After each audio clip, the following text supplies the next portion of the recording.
turn things around for you guys in the second half? A little more urgency, figuring out the way they were playing, simplifying our defense a little bit. Just stringing together some stops and turning that into offense. We know they can come out with a lot of energy. They made shots, made threes, so they get into the lane, breaking us down one-on-one. They were getting everything in that first half. Seth, Steve made it seem as though this ankle situation has been something that's been nagging you for some time. Just how long have you been dealing with this ankle injury? Yeah, I was dealing with it probably a month before the trade, so it's been a while. Just like I said earlier, something that I'm just gonna have to manage and deal with until the offseason. Is it one of those things where you wake up in the morning and it feels that you make a judgment call in the morning whether you're good to go, or like when do you know that you're good for a game? No, just the plan put together with the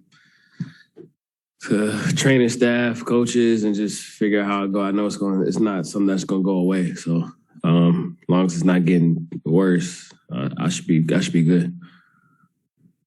The last couple games, here, teams throwing a second defender at Kevin almost every time.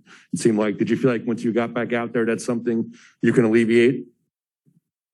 Yeah, for sure. We're just watching the last few games, the way they were guarding them, sending 2-3 people at him, no matter where he is on the floor. That's just my job to step on the floor, be aggressive, knock down shots, and like I said, just try to create space for him, make the game easier for him, and just keep the game simple. You shouldn't be able to just run 2-3 guys at a play the entire game without having to pay for it. So I think we did a good job of taking advantage of it tonight. Seth, after one of your threes, I think you said I'm a problem with a certain word in between there. Just at what point did you realize you kind of had it going tonight?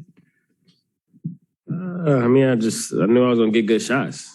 It's pretty simple. I know if I'm getting open shots, if K's finding me in good positions, I'm going to make a high percentage of the open catch and shoots, and then just also being able to put the ball on the floor, be aggressive. That's something I can do too. So it's just, for me, it's just a matter of whether kind of shots I'm creating and our offense is creating. And I feel like I'm going to make a good percentage of them. So just trying to be aggressive and keep the game simple.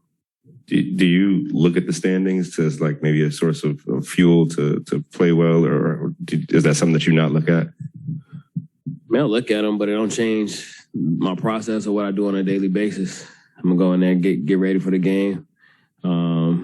Approach every game the same, sense of urgency, trying to win it, and I think that goes for everybody. We know the position we're in. We know probably not to be in that playing game regardless, but we got to go out there and win games. But even more importantly, we got to figure out the way we're going to play when we do get to that playing game and into the playoffs.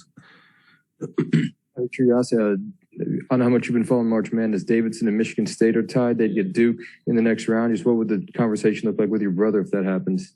Yeah, they're in a close one right now, so hopefully they match up and we can put a little wager or something. Make it interesting. It's either going to be Steph or it's going to be Draymond. I know Draymond said something on his podcast that he's looking for all Dukies to take bets with if they match up in the second round. So either way, Davidson and Michigan State is going to be a fun one for me. Thank you. Yep.